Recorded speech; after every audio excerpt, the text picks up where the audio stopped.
আল্লাহ তাআলা বলেন ইল্লা মান তাবা ওয়া আমানা ওয়া আমিলা আমালান সালিহা, বান্দা তওবা করো, ঈমান আনো, সৎ কর্ম যদি করতে পারো, নিজের ভিতরে যদি সেট করে নিতে পারো, আল্লাহ বলেন ওই বান্দাকে জুলুমাত থেকে উঠায় আলোর পথ দেখায় দিব। আল্লাহু আকবার। আমার ভাইরা, ঈমানদার হতে হবে।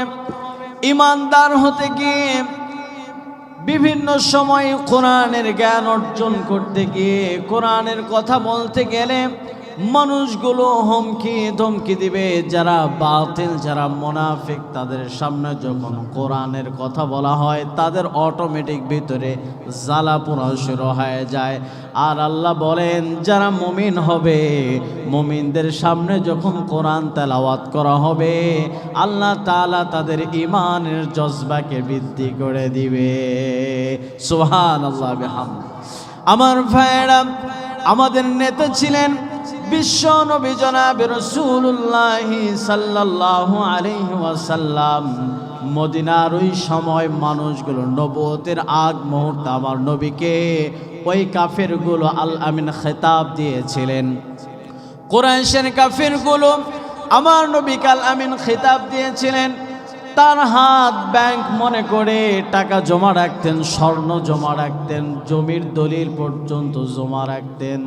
যখন ওই মোহাম্মদ কালেমার দাওয়াত দিতে গেল, ইসলামের কথা বলল, ওই কুরাইশের বংশের কাফেরগুলোই মোহাম্মদকে পাগল বলে আখ্যায়িত করেছে, যে মোহাম্মদ পাগল হয়ে গেছে, ওর বানানো ধর্ম প্রচার করতেছে, ওকে আর বেঁচে রাখা যাবে না। আমার নবী জীবিত থাকা অবস্থায় কাফেরদের দিকে কাফেরগুলো আমার নবীকে দেখে ভয় পেয়ে যেতেন, ভয়ে ভীত হয়ে যেতেন। আমার নবী যখন দুনিয়ার থেকে ইন্তেকাল করেছেন, তারা মনে করেছেন এই মুহাম্মদের লাশ যদি আমরা চুরি করে নিয়ে আমাদের কবজায় নিয়ে আসতে পারি, তাহলে আমরা সফল হয়ে যাব, আমরা কাফেরগুলোর ব্যবসাগুলো জমজমাট হয়ে যাবে। তার কারণ মুহাম্মদ যখন, ওর লাশ যখন আমার হাতের মধ্যে আসবে, তারা পাগলের মতো আমাদের কাছে ছুটে আসবে, ঈমানটা ছেড়ে দিবে। এটা মনে করে ঘোষণা দিয়ে দিল, মুহাম্মদের লাশকে চুরি করে আনতে পারবা, কেউ যদি আনতে পারো আমি তাকে অনেক পুরস্কৃত করে দিব। এই কথা বলার পরে তিনজন যুবক দাঁড়ায় গেল। দাঁড়ায় বলে, নেতা, আমরা ওয়াদা করছি ওই যে মুসলমানের নেতা মুহাম্মদ, তার লাশ আমরা যে করে হোক আপনার কাছে উপস্থিত করে দেব। আমার ভাইরা, তার এইভাবে যখন প্ল্যান সাজায়া বিশাল একটা পাগড়ি আর একটা জুব্বা লাগায় মদিনার মধ্যে রওনা দিয়েছে। মদিনায় যখন তারা পা দিয়েছে, ওই সময় মদিনার মধ্যে মনে হয় এত বুজুর্গ মানুষ আর খুঁজে পাওয়া যাবে না। আসলে কি তারা বুজুর্গ? তারা ছিল ভণ্ড। তারা এমন লেভাস ধরে মদিনার মাটিতে পা দিয়ে মসজিদের নববীর সামনে যায় নামাজ বিছায়া তারা এবার জিকির আজগার শুরু করেছে। সারাদিন জিকির করে, সারা রাত নামাজ পড়ে। মানুষ দাওয়াত দিতে আসলে বলে দাওয়াত খাওয়া যাবে না, ইবাদতের ঘাটতি হয়ে যাবে। মানুষগুলোকে তারা কোনোভাবে মসজিদ থেকে বের হয় না। দীর্ঘ সময় যাবার পরে তারা সারা রাত মাথা ঢেকে নামাজ আদায় করে জিকির আজগার করে। রাত যখন গভীর হয়, মসজিদের নববীর এক পাশ থেকে খনন করে সুড়ঙ্গ গর্ত করা শুরু করেছে। নবীর রওজার দিকে, কবরের দিকে গর্ত খনন করা শুরু করে দিয়েছে। দীর্ঘ সময় যাইতে যাইতে যাইতে যাইতে আর ৫-৭ হাত চলে গেলে আমার নবীর লাশ তারা পেয়ে যাবে। এমন সময় একজন বাদশা ছিলেন, বাদশা নুরউদ্দিনকে আমার নবীজি স্বপ্ন দেখায়, বলে, ও বাদশা নুরউদ্দিন, আমি নবী, তোমাকে আজকে স্বপ্নের মাঝে জানায় দিলাম। বাদশা শোনো, আমার লাশটা চুরি করার জন্য ওই কাফেরগুলো, 3টা কাফের আমার লাশটা চুরি করার জন্য তারা সুড়ঙ্গ পথ খুলেছে। তুমি এই যে তোমার সামনে তাদের চেহারা ওপেন করে দিলাম, এই চেহারার 3জন যুবককে তুমি যেখানে দেখতে পাবা, সঙ্গে সঙ্গে তাদেরকে কতল করে দিবা, দুনিয়াতে বেঁচে রাখবা না। বাদশাহ নুরউদ্দিনের ঘুম ভেঙে গেল, অবাক হয়ে গেলেন, কি ব্যাপার, আমার নবীজি আমাকে স্বপ্ন দেখায় দিলেন। বাদশাহ নুরউদ্দিন ওযু করে 2 রাকাত নামাজ আদায় করে সেজদায় পড়ে বলে, আল্লাহ, নবীজির চেহারা মোবারক কোনোদিন নজরের মধ্যে পড়ে নাই, তবে আজকে আমি নবীকে স্বপ্ন দেখেছি। ইয়া রাসূলুল্লাহ, আপনি যে এত বড় দায়িত্ব দিয়েছেন, আমার জীবনে বিন্দু পরিমাণ রক্ত থাকা পর্যন্ত পিছপা হতে রাজি নাই। আল্লাহু আকবার। সঙ্গে সঙ্গে বাদশাহ নুরউদ্দিন মদিনার সব মানুষের সঙ্গে কথা বলা শুরু করে দিলেন, সবার সঙ্গে দেখা সাক্ষাৎ করলেন, কিন্তু ওই 3 যুবককে খুঁজে পায় না। কোনোভাবেই যখন খুঁজে পেলেন না, টিম গঠন করে ছড়ায় দিলেন, দেখো মদিনার মধ্যে আমি সকল মানুষকে দাওয়াত দিলাম, কিন্তু এই 3 চেহারার যুবককে আমরা কোথাও খুঁজে পাই না। সব মানুষ যখন ব্যর্থ হয়ে গেলেন, বাদশাহ নুরউদ্দিন ডাক দেয়া বলে, দেখো 3টা যুবক কারা বাদশাহ নুরউদ্দিনের দাওয়াতে আসেনি, খোঁজ লাগায় দাও। একজন তরুণ যুবক ডাক দেয়া বলে, ও বাদশাহ নুরউদ্দিন, বিদেশ থেকে 3 জন মেহমান, তারা সারা দিন নামাজ পড়ে, সারা রাত জিকির করে, তারা দাওয়াতে যায় না। বাদশাহ নুরউদ্দিন বলে, ঠিক আছে, সন্দেহ জেগে গেল, আমার নবী তাদেরকে 3 জন স্বপ্ন দেখাইছিলেন, তার কথা অনুযায়ী মসজিদে নববীর সামনে ঠিক 3 জনই নামাজ আদায় করছে, তারা দাওয়াত খায় না, সন্দেহ জেগে গেল। বাদশাহ নুরউদ্দিন বলে, ঠিক আছে, তাদেরকে তোমরা ডাক দাও, তাদের আমার কাছে ডেকে আনো। বাদশাহ নুরউদ্দিনের পক্ষ থেকে লোক যাওয়া হলো। বাদশাহ নুরউদ্দিন যায়, লোক গিয়ে বলে, ও বুজুর্গ ভাই, বাদশাহ নুরউদ্দিন তোমাকে ডেকেছে।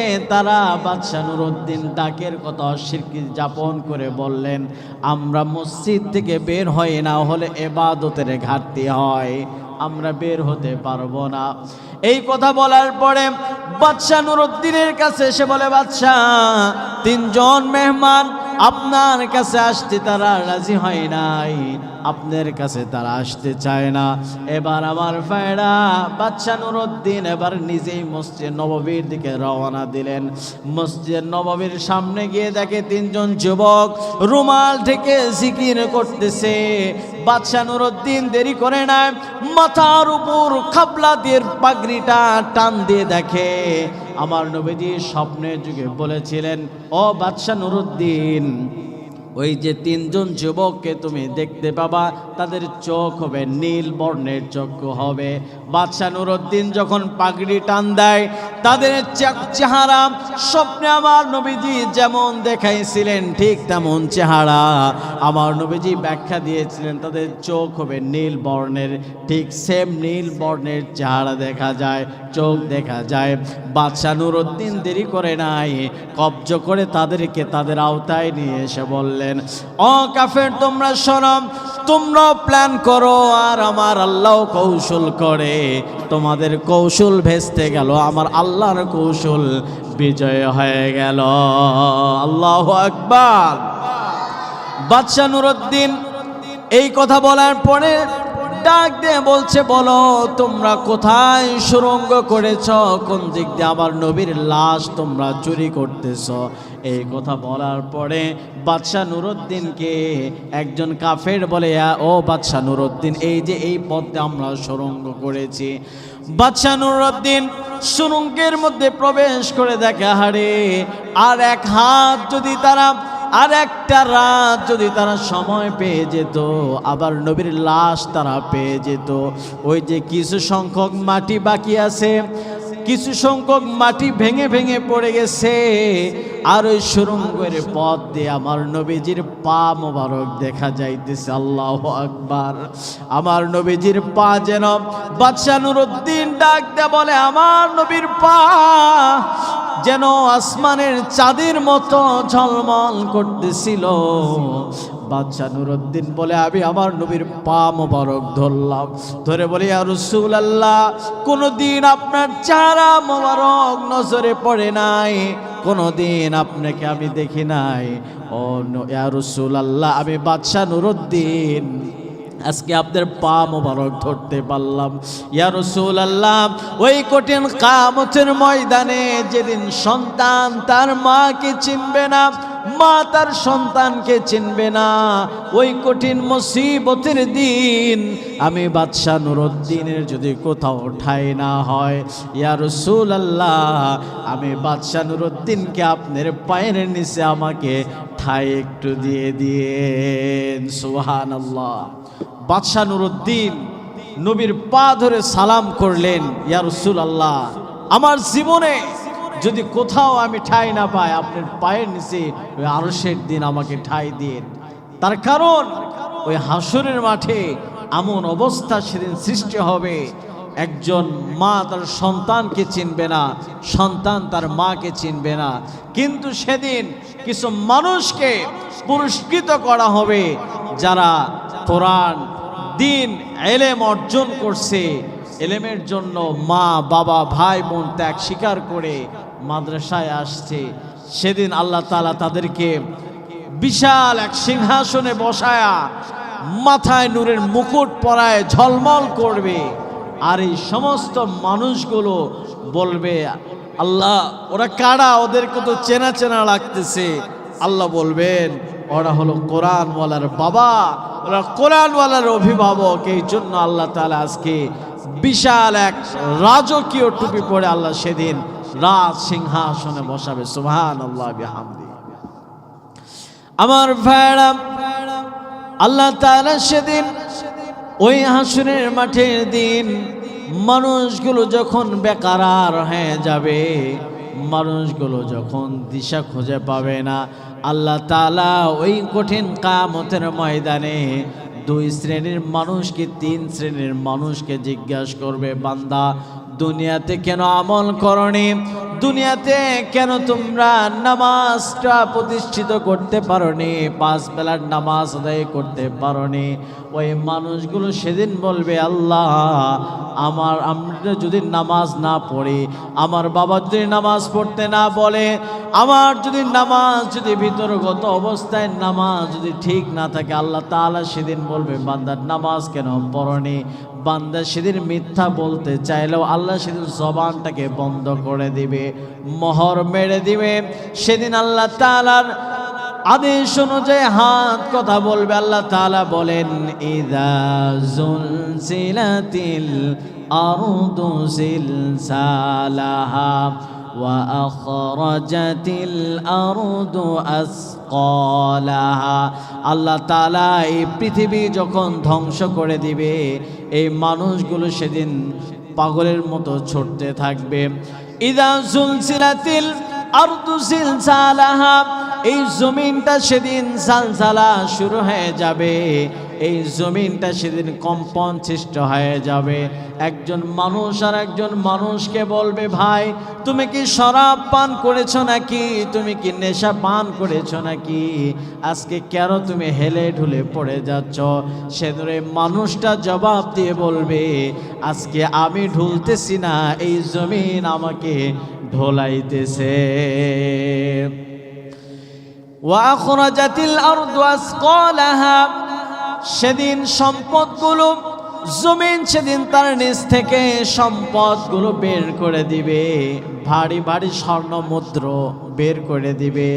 মানুষগুলো সেদিন বলবে, ওয়াকালাল ইনসানু মা লাহা, সেদিন এই মানুষগুলো বলবে, হে জমিন, হে জমিন, আজকে কেন সম্পদ তুমি বের করে দিচ্ছ?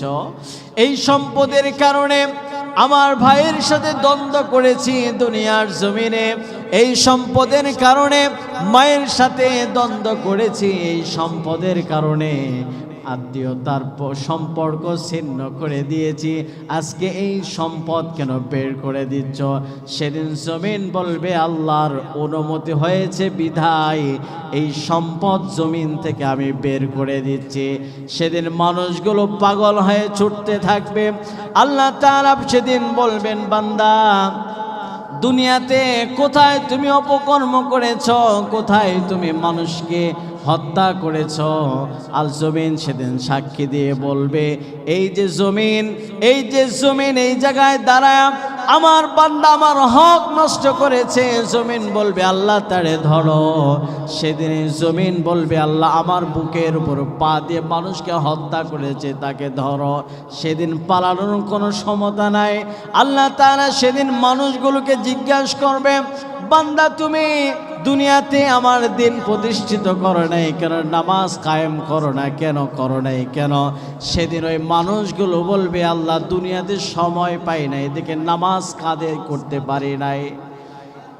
আল্লাহ তাআলার কাছে যখন বলবে দুনিয়াতে আমি সময় পাই নাই, নামাজ আদায় করতে পারি নাই, তোমার হুকুম পালন করতে পারি নাই, আল্লাহ তখন হযরতে আইয়ুব পয়গম্বরকে ডাক দিয়ে বলবে, ও আমার আইয়ুব তুমি আসো। আমার আইয়ুব দুনিয়াতে একটা দেশের দায়িত্ব দিয়েছিলাম, একটা দুইটা বছর নয়, বিগত 17 বছর তার পা থেকে মাথা পর্যন্ত পোকায় খাইছে, তারপরও আমার আইয়ুব আমি রবকে ভুলে যাই নাই। আইয়ুব পয়গম্বর যখন আল্লাহ তাআলার পক্ষ থেকে আল্লাহ তাআলা একদিন ফেরেশতাদেরকে বলছে, ফেরেশতা দেখছো আবার আইয়ুবকে আমি কত সম্পদ দিছি, কত ক্ষমতা দিছি, তারপরেও আমার আইয়ুব আমাকে ভোলে না। এই কথা শয়তানের কানে চলে গেছে। শয়তান এবার কয়, আল্লাহ সুখে থাকতে ভূতে কিলায়, আইয়ুবকে সম্পদ দিছো, এই জন্য আইয়ুব আপনাদের শুকরিয়া তো করবেই, সম্পদ ছিনায় নাও, দেখবা যে আইয়ুব তোমার কাছ থেকে দূরে সরে গেছে। আল্লাহ কয় চ্যালেঞ্জ করলে, কয় হ চ্যালেঞ্জ। শয়তানের সাথে চ্যালেঞ্জে মোকাবেলা হয়ে গেল।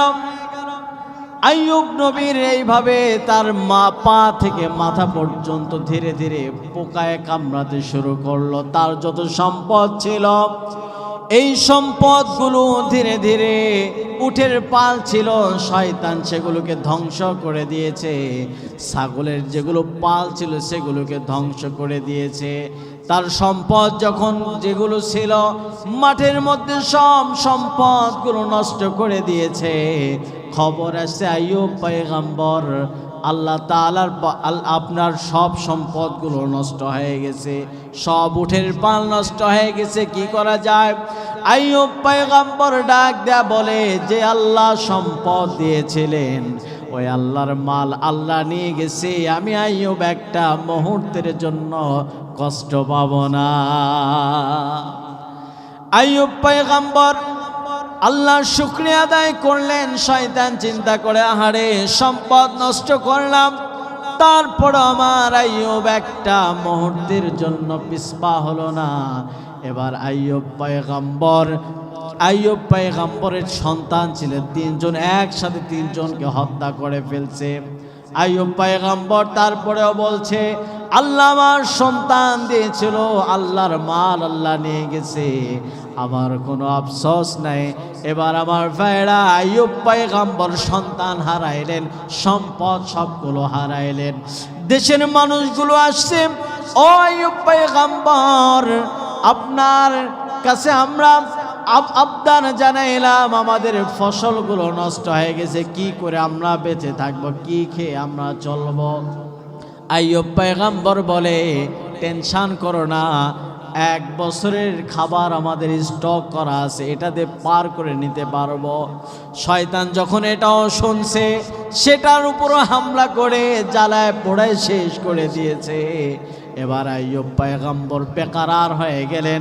আইয়ুব পয়গম্বরের শরীরে পোকা ধরতে লাগলো, ধরতে ধরতে এমন দুর্গন্ধ বের হয়, এলাকার মানুষগুলো এবার বিরক্ত হয়ে বলে তাকে এলাকা থেকে বের করে দেওয়া হোক। এলাকা থেকে যখন আইয়ুব পয়গম্বরকে বের করে দেওয়া হলো, তার 2 জন বিবি চলে গেলেন। একমাত্র বিবি রহিমা তার সাথে থেকে গেলেন, জীবনের শেষ অবধি পর্যন্ত খেদমত করবেন এই আব্বুর বুকে বড় আশা নিয়ে এবার তার স্বামীকে নিয়ে একটা চূড়ায়, পাহাড়ের চূড়ায় গিয়ে বসবাস করতে লাগলেন। দীর্ঘদিন যাবার পরে আইয়ুব পয়গম্বরের কাছে আল্লাহ তাআলা জিবরাইল আমিনকে পাঠায় দিলেন, ও জিবরাইল যাও আমার আইয়ুবের কাছে জিজ্ঞাসা করো আমার আইয়ুব কেমন আছে, একটু খবরটা জানায় দাও। আইয়ুব পয়গম্বরকে এসে বলে, ও আল্লাহর নবী আপনি কেমন আছেন, আল্লাহ আপনার কাছে জানতে চেয়েছে আপনি কেমন আছেন। আইয়ুব পয়গম্বর বলে, আলহামদুলিল্লাহ আমি আল্লাহর রহমতে অনেক ভালো আছি। জিবরাইল এসে আইয়ুব পয়গম্বরকে সালাম দিছে। আইয়ুব পয়গম্বর সালামের জবাব দিতে দেরি করছে। এবার দেরি করার পরে আইয়ুব পয়গম্বর যখন সালামের জবাব দেরি করছে, জিবরাইল আমিনের মেজাজ খারাপ হয়ে গেছে। সালাম দিলাম, দীর্ঘ সময় পরে যখন সালাম দিছে, আইয়ুব পয়গম্বর ডাক দেয়া বলে, জিবরাইল সালামের জবাব নিতে দেরি করছি, তুমি কি রাগ করছো নাকি? কই রাগ করবো না মানে, সালাম দিলাম কখন, নিলেন কখন? এই যদি নবীর অবস্থা হয় উম্মতের কি অবস্থা? আইয়ুব পয়গম্বর সেদিন বলেছিলেন, ও জিবরাইল আমিন তুমি শোনো, যখন এসে আমাকে সালাম দিয়েছ জিবরাইল, আমার জিহ্বার মধ্যে আল্লাহর একটা মেহমান খাবার খাইতেছিল, একটা পোকা খাবার খাইতেছিল। আমি যখন জিহ্বা নাড়ায় যখন আমি সালামের জবাব যদি আমি নিতাম, তাহলে আল্লাহর মেহমান তৃপ্তি সহকারে খাবার খাইতে পারত না। ও খাবার খেয়ে পেটটা ভরে যখন মুখ থেকে বের হয়ে গেছে, আমি ওই মুহূর্তে সালামের জবাব নিয়েছি। এবার বলো আল্লাহর পক্ষ থেকে কি জানতে এসেছ? আমি তো বড্ড ভালোই আছি, তবে আল্লাহর কাছে জানায় দেও, আমি আল্লাহর কাছে এতটুকু চাই, আমার মাথা থেকে পা পর্যন্ত পোকায় খাইছে, আমার আফসোস নাই, তবে আল্লাহ আমার জিহ্বা যেন ভালো রাখে, যে জিহ্বা দিয়ে আমি রবের জিকির করতে পারি। আল্লাহু আকবার। আল্লাহ তাআলার কাছে জিবরাইল আমিন ফিরে গিয়ে বলে, আল্লাহ আইয়ুব পয়গম্বর নিয়ামতের এখনো পর্যন্ত শুকরিয়া আদায় করেছে। আল্লাহ তাআলা বলেন, আমার আইয়ুব আমার পরীক্ষায় পাশ করে ফেলেছে। একটা বছর নয়, 2টা বছর নয়, প্রায় 17 বছর তার পা থেকে মাথা পর্যন্ত পোকায় খাইছে। আল্লাহ তাআলা বলেন, জিবরাইল আমিন আমার নবীর কাছে তোমরা চলে যাও, আমার আইয়ুবকে গিয়ে বলো তার যেন পায়ের গোড়াটা একটু নাড়া দেয়, আমি আল্লাহ তাআলা তাকে আমি সুস্থ করে দিব।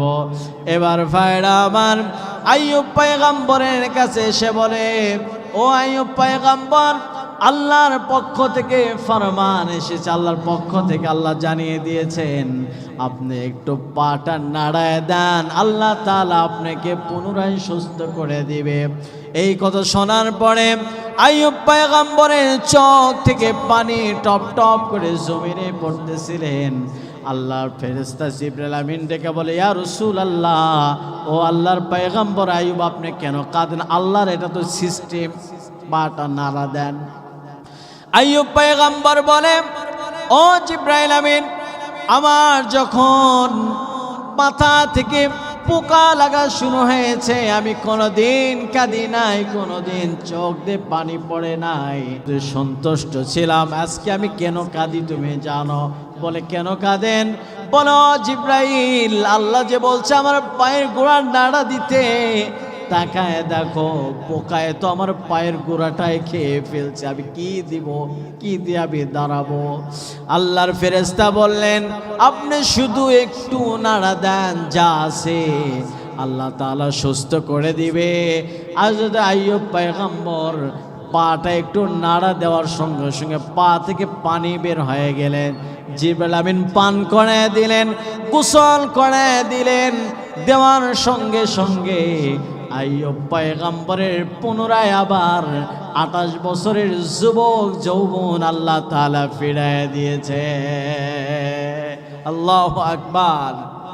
বিবি রহিমা ছিল তার পাশে, রহিমা গেছে পানি আনতে, এনে দেখে কি ব্যাপার, এখানে বেগানা পুরুষ দেখা যায়, দিছে চিৎকার। আইয়ুব পয়গম্বর ডাক দে বলে, বিবি কাঁদো না, পেরেশান হয় না, আল্লাহর পক্ষ থেকে জিবরাইল আমিন এসে আমাকে পানি পান করায় দিছে, আল্লাহ তাআলা আমাকে আবার আগের মতো টাটকা যুবক বানায় দিছে। বলি সুবহানাল্লাহ। আল্লাহ তাকে যুবক বানায় দিছে, তো দিছেই, আবার তার যত সম্পদ ছিল তার ডবলের ডবল আল্লাহ তাআলা সম্পদ দান করেছে বলে সুবহানাল্লাহ। তাদের ঈমান ছিল।